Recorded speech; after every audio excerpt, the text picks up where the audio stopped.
क्या आप जानते हैं कि गधी का दूध पीने से क्या होता है? या फिर क्या आपको उस देश के बारे में पता है जहां रहने वाली महिलाएं कभी नहाती नहीं हैं? क्या आप जानते हैं कि बुलेट की क्लासिक सिग्नल कलेक्शन के फ्यूल टैंक पर कोड क्यों लिखे होते हैं? क्या आपको पता है कि जापान के लोग अपनी टट्टी से खाना पकाते हैं, लेकिन कैसे? क्या आप जानते हैं कि चींटियां अपने साथी की मौत हो जाने पर उसका अंतिम संस्कार करती हैं, लेकिन कैसे? यकीनन आपने आज से पहले इतने अमेजिंग फैक्ट्स नहीं सुने होंगे, इसलिए इस वीडियो को आखिर तक जरूर देखें। Fact number 1। इन दिनों यूक्रेन और रूस के बीच हो रहे युद्ध के बारे में सुनकर आप में से बहुत से लोगों को गुस्सा आता होगा तो किसी को दुख होता होगा, लेकिन आज हम आपको द्वितीय विश्व युद्ध से जुड़े एक ऐसे फैक्ट के बारे में बताने जा रहे हैं जिसे सुनने के बाद आपको हंसी आने लगेगी। दरअसल द्वितीय विश्व युद्ध के दौरान कई देशों के पास हथियारों और बमबारी की कमी हो गई थी, लेकिन उन्हें जंग में दुश्मन देश को किसी भी कीमत पर हराना था। ऐसे में उन देशों ने बम की जगह पुरानी टॉयलेट सीट्स को दुश्मन देशों के ऊपर फेंकना शुरू कर दिया था, जिसकी वजह से दुश्मन देश को बड़े पैमाने पर नुकसान पहुंचा और हथियारों की कमी से जूझ रहे देश द्वितीय विश्व युद्ध के दौरान ताकतवर देशों के रूप में उभर कर सामने आने लगे थे। इस टॉयलेट सीट के हमले के लिए सैनिक देश की पुरानी टॉयलेट सीट्स को हवाई जहाज से बांध देते थे और फिर हवा में उड़ते हुए उन सीट्स को दूसरे देशों पर फेंक देते थे, जिसकी वजह से दुश्मन देश में बड़े पैमाने पर तबाही होती थी और उन्हें जवाबी कार्रवाई करने का मौका नहीं मिल पाता था। इस तरह खराब और बेकार हो चुकी टॉयलेट सीट्स की वजह से द्वितीय विश्व युद्ध के दौरान कई देशों ने अपने आप को जंग में बनाए रखा था, जिससे ये पता चलता है कि इंसान युद्ध जीतने के लिए किसी भी हद तक जा सकता है। Fact number 2। आज तक आपने इंसानों को ही नशे में धुत देखा होगा, जो कभी खुशी तो कभी गम में बहुत ज्यादा शराब का सेवन कर लेते हैं। लेकिन क्या आपको पता है कि धरती पर बंदरों की एक ऐसी प्रजाति भी मौजूद है जो हर वक्त नशे में रहने के लिए मशहूर है। दरअसल इस प्रजाति को ब्लैक हैंडेड स्पाइडर मंकी के नाम से जाना जाता है, जो मुख्य रूप से पनामा में पाए जाते हैं। इस प्रजाति के बंदर पाम के पेड़ों पर चढ़कर उसके फलों का सेवन करते हैं, जिसमें नशीले पदार्थों की मात्रा बहुत ज्यादा होती है। ऐसे में दिन भर ताड़ के पेड़ों पर चढ़कर फलों का सेवन करने से ब्लैक हैंडेड स्पाइडर मंकी नशे में धुत हो जाते हैं, जिसकी वजह से वह ना तो सही से चल पाते हैं और न ही पेड़ों पर उछल कूद कर पाते हैं। ऐसे में पनामा के जंगलों में आपको ये बंदर नशे में पेड़ों की टहनियों पर पूरे दिन सोते हुए दिखाई दे जाएंगे, या फिर यह नशे में इंसानों के साथ अजीबोगरीब हरकतों को अंजाम देते हैं। इसलिए बेहतर होगा कि आप इस प्रजाति के बंदरों से निश्चित दूरी बनाकर रखें। Fact number 3। किसी भी घर में खाना पकाने के लिए एलपीजी गैस का इस्तेमाल बड़े पैमाने पर किया जाता है, जिसकी वजह से गैस की मांग बहुत तेजी से बढ़ रही है और उसकी वजह से एलपीजी की कीमतों में भी वृद्धि हो रही है। ऐसे में दुनिया से एक कदम आगे की सोच रखने वाले जापान में एलपीजी गैस का विकल्प खोज लिया गया है, जिसके तहत वहाँ के लोग अपने घरों में बायोगैस निर्मित करने वाली हाई टैंक टॉयलेट सीट लगाने लगे हैं। इस टॉयलेट सीट के साथ एक पंप, पाइप और सिलेंडर अटैच होता है। ऐसे में जैसे ही कोई व्यक्ति इस टॉयलेट सीट में बैठकर पॉटी करता है तो सीट के साइड में मौजूद पंप को लगातार प्रेस करने से पॉटी से बायोगैस निर्मित होने लगती है। यह बायोगैस सिलेंडर में इकट्ठा होती रहती है, जिसे रसोई में खाना पकाने के लिए इस्तेमाल किया जा सकता है। जापान में इस टेक्नोलॉजी की वजह से एलपीजी गैस की मांग में काफी कमी आ गई है, क्योंकि वहाँ के लोग बायोगैस का उत्पादन करके रसोई में एलपीजी गैस की जरूरत को पूरा कर लेते हैं। Fact number 4। ये तो हम सभी जानते हैं कि फौजी न सिर्फ हमारे देश की रक्षा करते हैं, बल्कि सरहद में खड़े होकर दुश्मनों की गोलियों का सामना भी करते हैं। ऐसे में परिवार और दोस्तों से दूर रहने वाले फौजियों के बीच आपस में प्यार और विश्वास की भावना होना बेहद जरूरी है, जिसके लिए चीन में हर साल हॉट पोटैटो नामक गेम का आयोजन किया जाता है।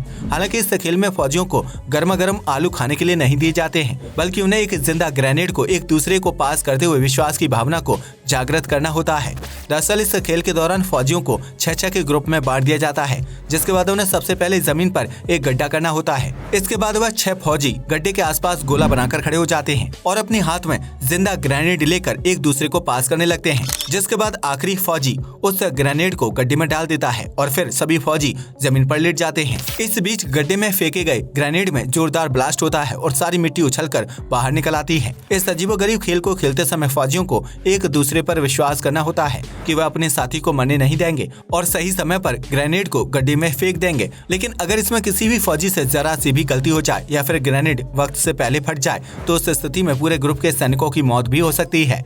चीन में फौजियों के बीच विश्वास बढ़ाने के लिए खेला जाने वाले यह अजीबोगरीब खेल सच में जानलेवा साबित हो सकता है।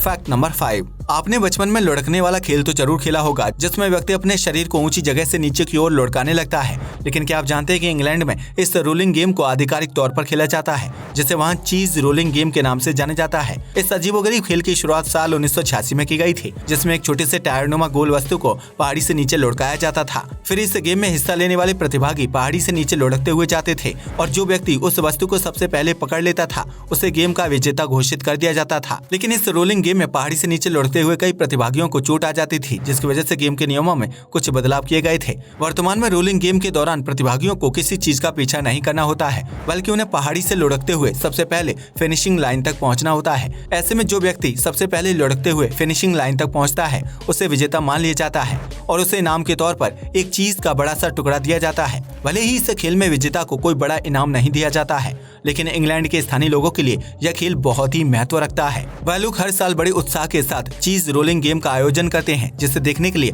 पहाड़ी पर सैकड़ों लोगों की भीड़ भी इकट्ठा होती है। Fact number 6। वैसे तो किसी व्यक्ति के चेहरे या आंखों को कपड़े से ढककर उसके ऊपर हमला करने की आदत इंसानों की होती है, लेकिन एनिमल किंगडम में मकड़ी की एक ऐसी प्रजाति पाई जाती है जो शिकार करने के लिए इसी प्रक्रिया को अपनाती है। दरअसल ऑस्ट्रेलिया के जंगलों में पाई जाने वाली डेनोपेडी नामक मकड़ी अपने शिकार पर हमला करने के लिए बहुत ही घना जाल बुनती है, जिसे वह अपने हाथों में उलझाकर जाल में बैठी रहती है। फिर जैसे ही कोई कीड़ा मकोड़ा या शिकार उसके जाल के नजदीक आता है, यह मकड़ी तुरंत उसके ऊपर अपना जाल फेंक देती है। ऐसा करने से शिकार पूरी तरह से मकड़ी के चंगुल में फंस जाता है, जिसके बाद यह मकड़ी अपने जाल समेत शिकार को ऊपर की तरफ उठाने लगती है। इस तरह मकड़ी के जाल में फंसकर शिकार दम तोड़ देता है और फिर यह शातिर मकड़ी आसानी से अपना भोजन एंजॉय करती है। Fact number 7। आपने घर या दीवारों के आसपास चींटियों को घूमते हुए तो जरूर देखा होगा, जो पृथ्वी पर मौजूद सबसे मेहनती जीवों में से एक मानी जाती है। लेकिन क्या आप जानते हैं कि चींटियां मेहनती होने के साथ साथ सफाई पसंद जीव भी होती हैं, जिसकी वजह से चींटियां अपने मृत साथी का अंतिम संस्कार करने की प्रथा को निभाती हैं। दरअसल चींटियों की कॉलोनी में जब किसी चींटी की मौत हो जाती है तो बाकी चींटियां तुरंत उस मृत चींटी को कॉलोनी से बाहर निकालने की प्रक्रिया शुरू कर देती हैं। इस दौरान सभी चींटियां मृत चींटी को अपने शरीर पर उठाकर कॉलोनी से बाहर ले जाती हैं, जबकि उस चींटी के वेस्ट और खाने पीने के लिए इस्तेमाल की गई चीजों को भी कॉलोनी से बाहर निकालकर दूर फेंक दिया जाता है। ऐसा करने से चींटियों की कॉलोनी में साफ सफाई बनी रहती है, जबकि मृत चींटी को खाने के लिए दूसरे कीड़े मकोड़े उनकी कॉलोनी के आसपास नहीं मंडराते हैं। तो अगर अगली बार आपको चींटियों का झुंड किसी एक चींटी को उठाए हुए इधर उधर जाते हुए दिखाई दे तो समझ जाइएगा कि चींटियां अपने साथी का अंतिम संस्कार करने जा रही हैं। Fact number 8। आमतौर पर इंसान को साफ सुथरा रहने के लिए रोजाना नहाना पड़ता है, जिसकी वजह से उसकी त्वचा में जमा हुई गंदगी आसानी से निकल जाती है। लेकिन क्या आप जानते हैं कि इस दुनिया में एक ऐसा देश भी मौजूद है जहां की महिलाएं अपने पूरे जीवन काल में एक बार भी नहीं नहाती हैं? जी हां, आपने बिल्कुल सही सुना। दरअसल नामीबिया के उत्तरी क्षेत्र में हिमा जनजाति निवास करती है और इस जनजाति की महिलाओं को पूरे जीवन काल में नहाने की इजाजत नहीं होती है।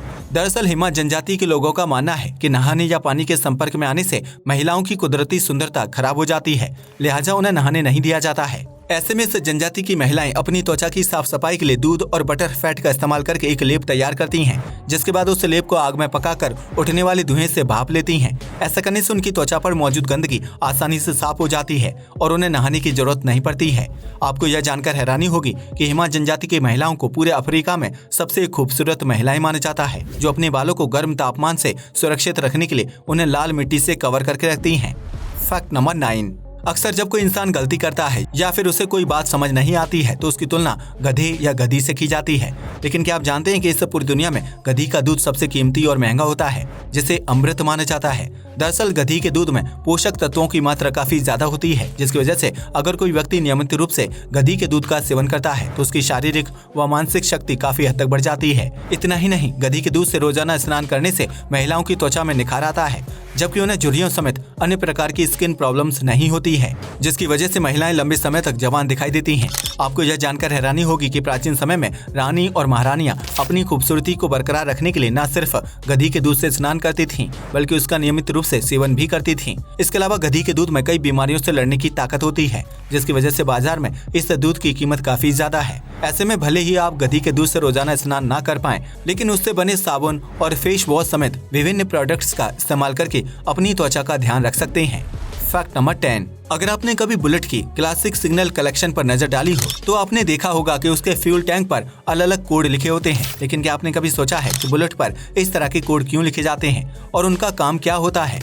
अगर नहीं तो हम आपको बता दें कि बुलेट ने क्लासिक सिग्नल कलेक्शन को इंडियन आर्म फोर्स के सम्मान में बाजार में उतारा है, जिसकी वजह से इस कलेक्शन की बाइक एयरबॉर्न ब्लू और स्टॉर्म राइडर सेंट जैसे सिर्फ 2 रंगों में देखने को मिलती है। इसमें ब्लू रंग की बाइक भारतीय वायुसेना और मटमैले रंग की बाइक भारतीय थल सेना का प्रतिनिधित्व करती है, जो देश की सेनाओं को सम्मान देने का अनोखा तरीका है। ऐसे में इन दोनों ही तरह की बाइकों के फ्यूल टैंक पर मौजूद कोड इस बात का सबूत है कि कंपनी ने भारतीय सेना के करार के बाद ही उसे बाजार में उतारा है, जिसकी वजह से करार वाले कोड को बाइक पर लिखा जाता है। इसके अलावा बुलेट के फ्यूल टैंक पर मौजूद दूसरा कोड बाइक निर्माता कंपनी के नाम और उसकी मैन्युफैक्चरिंग यूनिट्स यानी नंबर को दर्शाने का काम करता है, जिसकी वजह से यह दोनों ही तरह के कोड बुलेट पर देखने को मिलते हैं।